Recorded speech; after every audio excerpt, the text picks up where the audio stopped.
Alright, Disney Plus, Prime Video, HBO Max, and Tubi. Close that fucking thing at the top, right? Let's take a spin. Does it have our thing set? I don't think it does. Oh yeah, it does. Okay. Take a spin. The Conjuring. Oh, we got an actual movie for once. HBO Max. It's a real film that was actually in theaters and filmed by a real director. The Conjuring. How does it feel, Connor? How does it feel to have a real movie for the first time in fucking ages? Surprising. Definitely a surprise. Now, a good movie. The Conjuring's We'll see not about bad, that. I actually. haven't seen The Conjuring. I've Yeah. only seen The Conjuring 4. Yeah, that one's bad. I've seen maybe one or two of The Conjurings, but I definitely haven't seen The Conjuring. Oh. So. Oh Lord Jesus, be my guest. Pray my soul for the Lord to rest. Hey guys, this is Netflix Roulette Volume 5.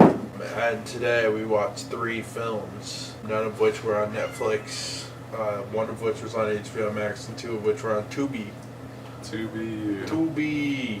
So Aiden, what was the plot of The Conjuring?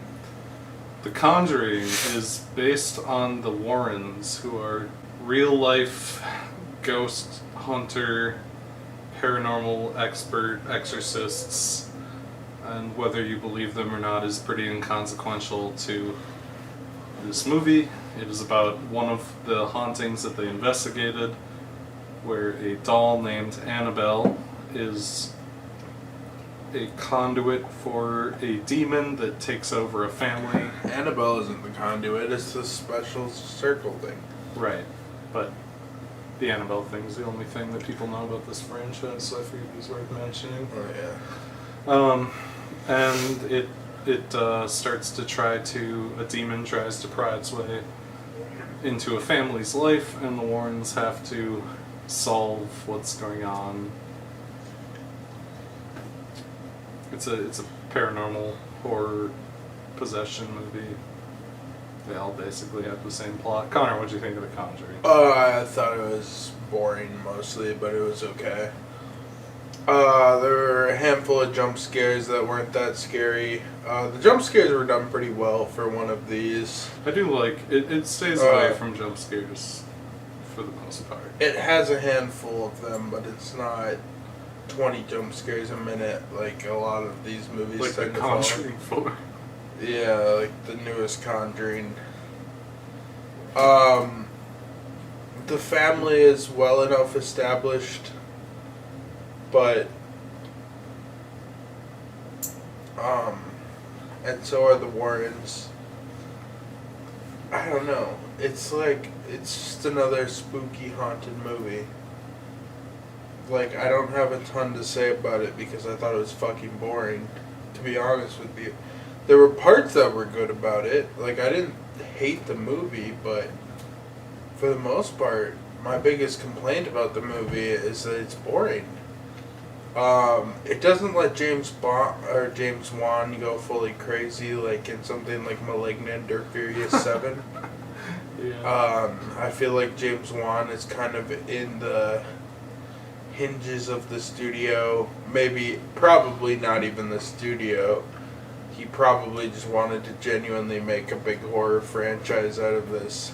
I mean, that was kind of his niche at the time. And that kind of makes it boring. Like, I would rather have a big, flashy James Wan movie than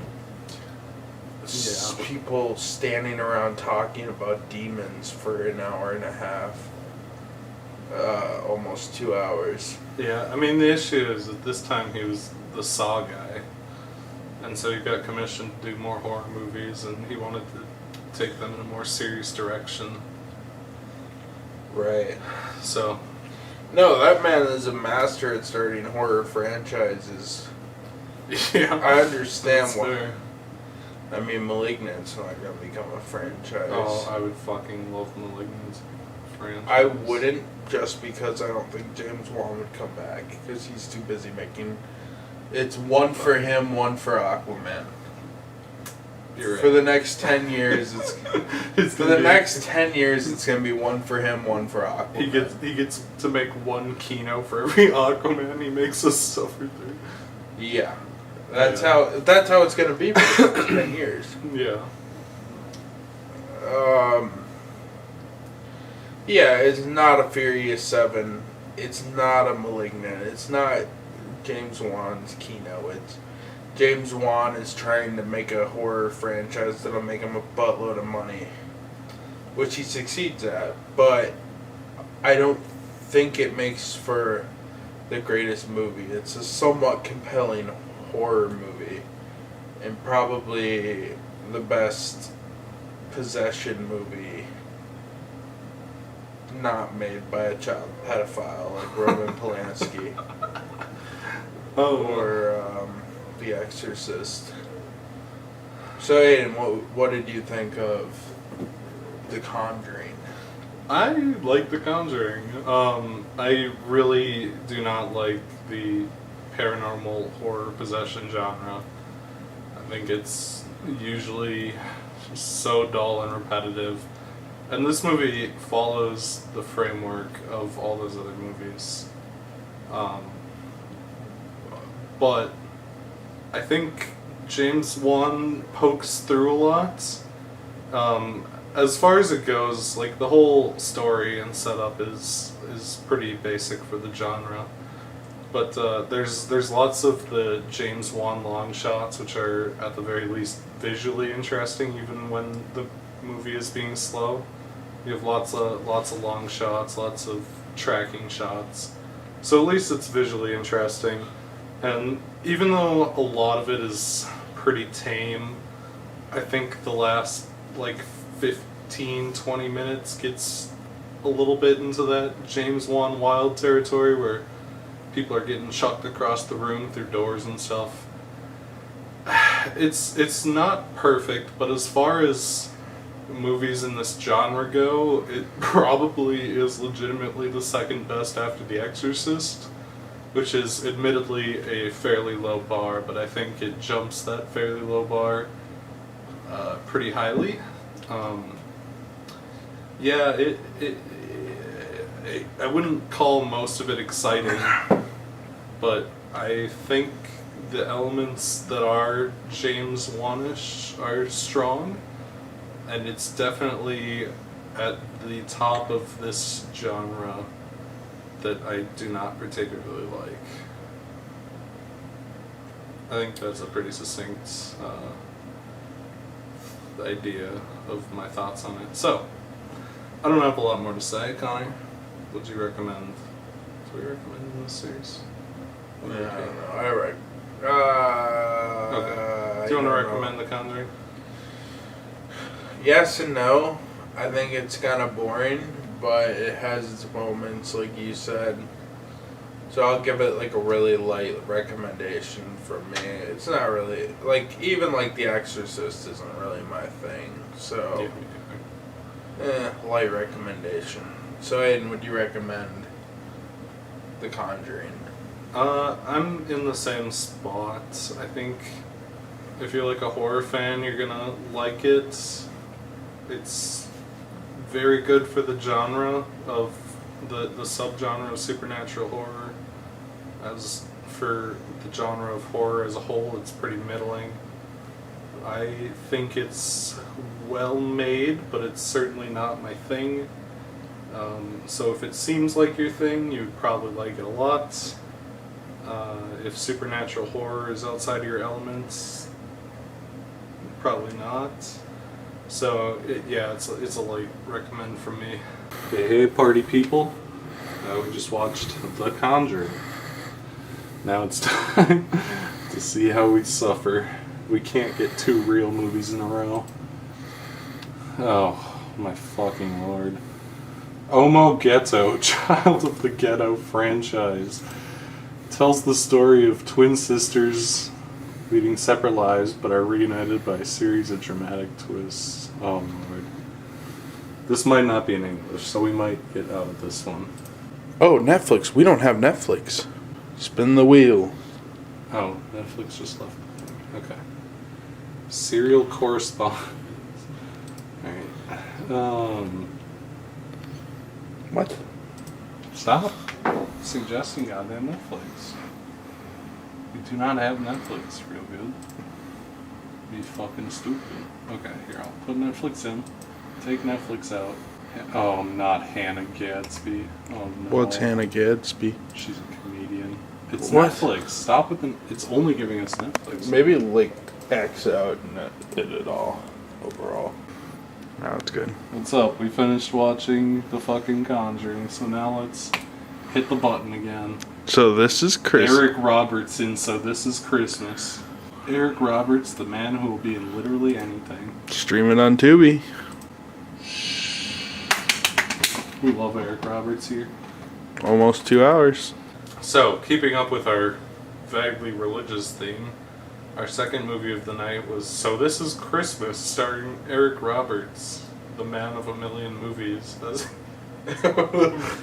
he's called on his business card. What is the plot of So This Is Christmas? So this is Christmas stars a family of 4, Eric Roberts and his wife, who has a son named Jason, and Eric Roberts has a daughter, and they have a vaguely pedophile / perhaps ghost of Christmas spirit friend who does the maintenance on their house. He works at the church orphanage or something. And he works at the church orphanage.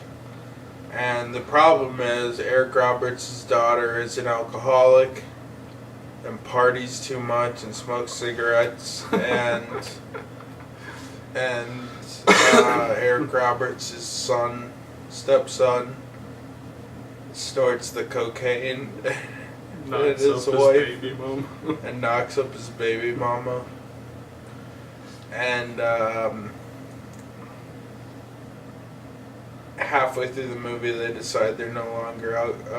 Eric Roberts' daughter decides she's not an alcoholic anymore and starts a Christmas play, which inspires everyone else to go good after everybody's shot by gangsters by YouTuber Rusty Cage. Yeah, Rusty Cage in a fedora. Rusty Cage in a fedora shoots up the party. So, Aiden, what did you think of Rusty Cage shoots up the party? Oh boy, it's a religious movie, alright. It's oh It lord, it's shot like a Hallmark movie. I'm pretty sure it's not a Hallmark movie, but it definitely has that vibe about it. You know, the whole thing. Eric Roberts doesn't do anything in this movie except sometimes him and his new black wife get in arguments. And like, I guess maybe it's not necessary to mention that she's black, but like if you see footage of it, it makes sense because like one of the kids is white and one of them's black. I don't know what I'm saying. The whole movie pretty much just centers on the daughter. The son's shit is pretty inconsequential. Very, very, very secondary. Like Not inconsequential. Eric Roberts is in this movie for like 30 minutes. Eric Roberts' wife is in this movie for like 15 minutes. The son is in this movie for like 20 minutes, and he gets his girlfriend pregnant, and he's like, "You need an abortion," and then she's like, "No, I want to keep it." And then she gets shot in the fucking womb by Rusty Cage. And Rusty Cage is his drug dealer. And like occasionally they cut to the son and he's like snorting cocaine and he's all itchy and throwing up from cocaine, which is not what cocaine does to you. Yeah, they're like, you would think he was like freebasing dirty heroin or something based on how he was responding to cocaine. Hitting up the fucking black tar, but yeah, it cuts to him being like itchy, but you don't really get any interaction between him and his pregnant girlfriend, and then the climax of the movie is Rusty Cage and some other people coming in and shooting him and shooting his girlfriend in the womb for some reason. I thought the climax have of no the idea. movie was the 15-minute fucking Yeah. pageant scene. Most of the movie focuses on the daughter, and at the start of the movie, she like goes to a party and gets drunk. Then she meets the weird hobo pedophile who's like, you need to find Christianity, and she helps him put on the fucking Christmas play.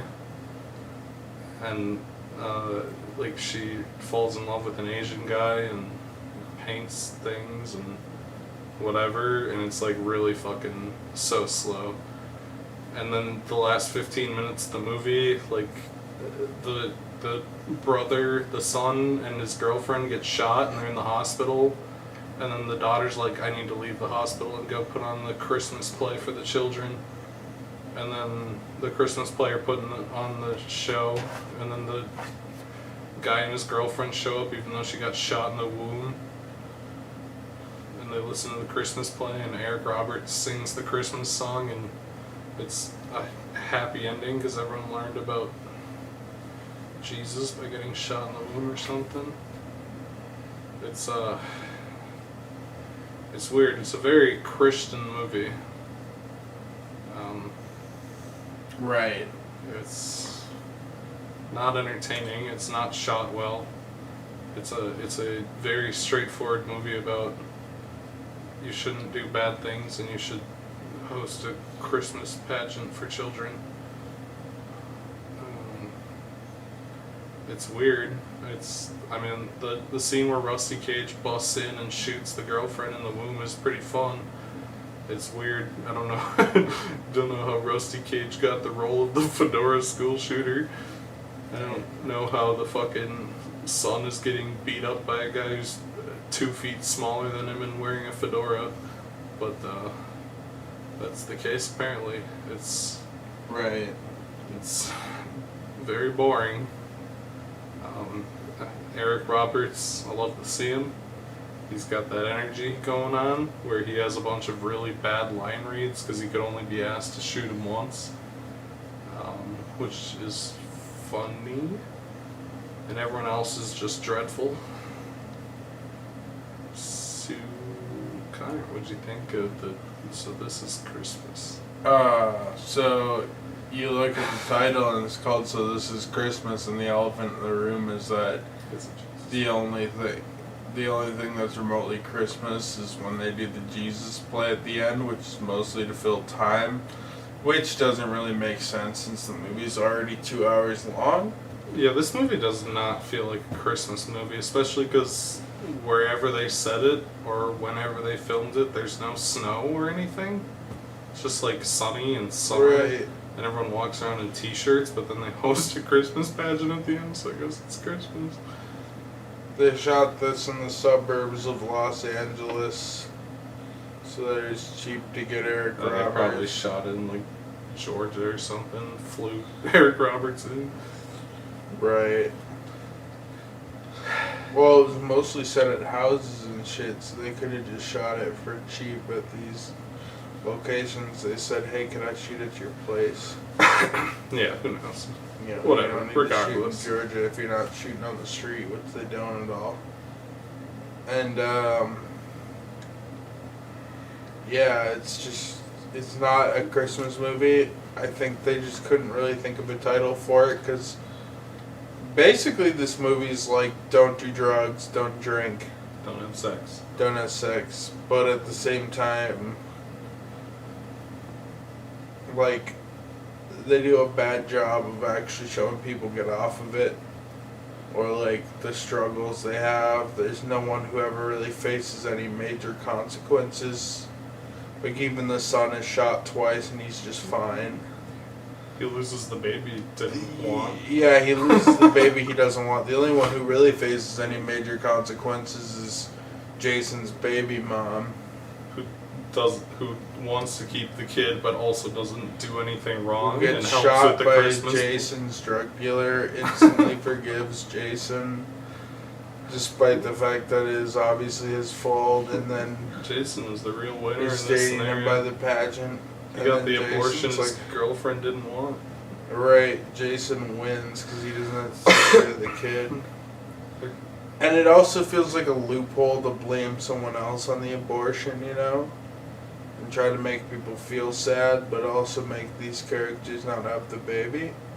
It's really fucking bizarre. I thought it was kind of lame that our main character, considering this is like a drug PSA basically, and the idea was that the main character would struggle with drugs and we're supposed to see her downfall as she basically sees one moment where she like dies in a drunk driving accident, and then one point where her hair is real bad and she's drunk. She's like, well, I'm not gonna drink anymore. Yeah, Problem solved. And then 30 minutes into this 2-hour movie. And then she starts working at the Christian orphanage or whatever. Yeah. It's not even trying to like really give a Christian message. It's just clearly made by a Christian because it's like the Christian shit's so casually thrown in there. Yeah. So I don't really understand what the thesis of this movie is because it doesn't do a good job showing people like what the effects of drugs are. All it shows is Jason blowing like the fattest lines of cocaine, like fucking this dude snorting a gram of cocaine at one time. Yeah, that's why he was so itchy. Which made him super itchy. And then everything works out for him. Yep. And everything works out for everyone except for Jason's baby mom who loses the baby she wanted to have. Everything just works out for everyone. And everyone argues constantly and bitches and is super unlikable. And you're like, oh, they're going to have to like learn their lesson. No, that's just how it is. Eric Roberts is just a fucking asshole. Eric Roberts is a dick. His wife is a dick. The daughter's always like, you're not my real mom because you're daughter black. is a dick. And then Eric Roberts is like, you know, she has a point, right? Yeah, he literally says shit like that. Eric Roberts is the biggest asshole in this movie, but he doesn't have like any consequence. He's just an asshole. Right. He just kind of rolls with it. It just works out for him in the end. And then in the end, he sings the shitty jazz Christmas song. Yeah. It's awkward. Yeah, overall, I didn't love it. So, Aiden, would you recommend So Glad It's Christmas or whatever the fuck it's called? So this is Christmas. So this is Christmas. No, it's definitely not for me. I mean, Eric Roberts' presence makes it more amusing than most of these Hallmark grade Christmas movies, but this is like below Hallmark. This is gutter sub trash. Hallmark. But Eric Roberts reads his lines so badly at times that it feels like Here's it's on my purpose. theory. A film student, because this is their only film, a film student who happened to be pretty Christian, slightly Christian. His parents are probably like the rich ministers or His something. rich minister parents gave him enough money to make this film. And he hired And he hired Eric Roberts and had like moderately religious themes. Yeah. I can't think of anything else. Also, we played the game Pedophile or Christmas Spirit because we thought the handyman might have been the Christmas Spirit. Turns out he was just like a volunteer at the Christian youth area or whatever, but yeah. We played Pedophile or Christian Spirit. I honestly thought he was gonna fuck the daughter. I thought that's what it was going for. The first time you see him, it's like a fucking fake out because the first time you see him, he's like stepping in dog poop and he's scoping out the daughter's place. Working. Yeah, it looks like he's about to case the place and rob it, but the daughter walks out in whore clothes to go to the bar and he like looks at her and he like and slaps her ass and starts licking her. He like smirks and you're like, oh, it's like a weird pedophile or something. Right. And then the next time he sees her, he's like, you need to get your act together. But then later in the movie, she talks to Eric Roberts, and she's like, Eric Roberts, I have a boyfriend now. She's talking about the Asian guy, and he's like, you're fucking the carpenter? Isn't he a little old for you? Just like casually. It's really fucking weird. Yeah, it's a little weird. But I think I was in the middle of my recommendation. I think I was in the middle of my recommendation, but no, it's... Eric Roberts is occasionally funny. It's not good. It's very Christian. Do not watch this movie. Connor, what do you think of it? So, this is Christmas. I think you're supposed to pass me the Dark Waters. Today Did we you also recommend if you would watch The Dark Christmas? I don't think so. Maybe I did. Christmas? I don't recommend it. I don't remember if I said or not. There's no way it was. So that was Christmas. Close the other tab, you jackass. Let's spin the wheel.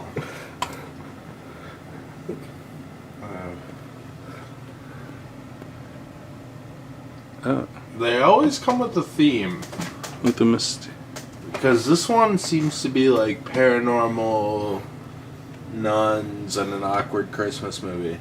The last one was rape and poverty Rome movies. So there's always a theme. There's always some kind of theme. That kind of like comes religious. to the surface.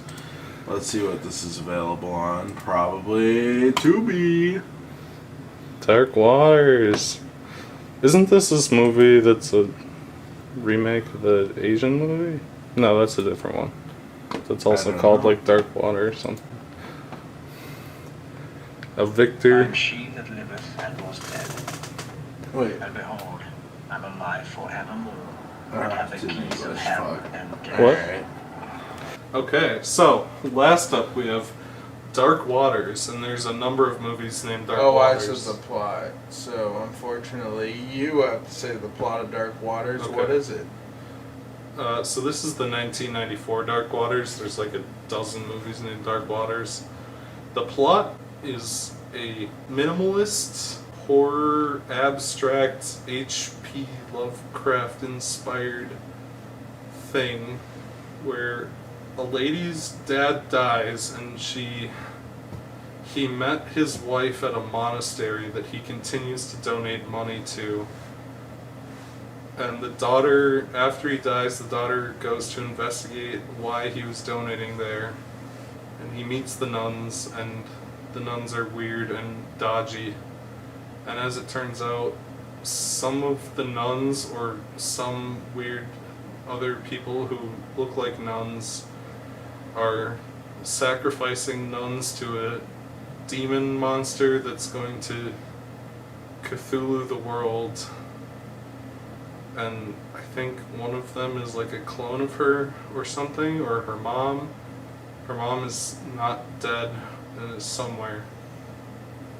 Something's going on. This movie has almost no dialogue, so you kind of just gotta watch it. And then at the end, she cancels the demon spell and joins the monastery and loses her eyesight. I think. So, Connor, what'd you think of Dark Waters? I didn't gather half of that shit watching it because I was already drunk, and the movie was basically silent. It looked real good, like for a movie in '93 that was probably pretty low budget. Oh, definitely. It looked really nice. It looks like something you'd see, perhaps, Dario Argento do. But with all that said, I thought it was fucking boring. Mostly due to the fact that there wasn't much dialogue. I guess I'm a dialogue person. I guess I can't fuck with silent movies. Granted, this wasn't very over the top. There's no Charlie Chaplin in this movie to really bring it together. Yeah, it would have been tied together if Charlie Chaplin like roller skated on top of the giant demon or something. Yeah, exactly. You know, you have like a Charlie Chaplin or a Buster Keaton or a larger-than-life screen presence if you're going to make it silent. But the movie is incredibly muted. And I thought that kind of made the movie incredibly muted to my drunken brain. And I found it boring. So, Ian, what did you think of the Deep Water, Dark Waters? Okay, visually it's very good, especially for like a first movie. I think this was the first movie made by this guy. It's visually interesting most of the time, and you have a lot of like, outside of when the monster actually appears, which looks like ass, you have a lot of really interesting shooting that like, the cinematography is good. The whole completely, mostly silent aspect is probably a mistake, in that the movie is weird and hard to follow, and you kind of just fade in and out of the visuals without any dialogue to ground you or explain what's supposed to be happening. And you can definitely feel like a Lovecraft influence on it, where it's like a weird cult story and someone gets sucked into this weird other world and there's a giant demon. But it doesn't, like, it's not really satisfying because there's no, like, build up or mystery or intrigue. She gets there and she meets the nuns and they're like, go away. And then the worshippers of the demon thing are like, help us summon this demon, and she's like, I guess. And she's like, actually, never mind. And there's not really like a satisfying climax or conclusion. It meanders around with nice visuals and no dialogue, and then at the end she's like, actually, never mind, we're not going to summon the demon, and it goes away, and then she's a nun. And it's like, alright. Yeah. It just kind of, as best I can ever say a movie has, it just kind of peters out. It just kind of whimpers out at the end. And it never really particularly ever gets beyond petering in and out, where it just kind of like mumbles through pretty visuals until it hits something of a climax and then kind of just fades out. So it's certainly unique, kind of interesting, absolutely no fun to watch. Not fun at all. Yeah, it's a hard movie to describe. So Connor, would you recommend Dark Waters? No, I thought it was pretty boring. Maybe if I was sober, I'd get more of an appreciation out of it, but there's movies that look good and have something to say and have dialogue. This wasn't one of them. Or like petered out like this movie. Or like petered out like this movie. So, Aiden, would you recommend Dark Waters? No. The visuals are good. The movie is really not interesting to watch.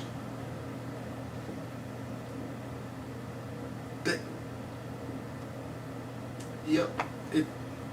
Yeah, that's kind of all there is to it, really. It's just not interesting to watch beyond for the visuals, so I would not recommend it. Anyway, we're running out of light apparently, so this has been Netflix Roulette. And Round 5. We'll roll another set of horrible movies to watch. That's true. Hopefully ones that aren't religious themed next time. Yep.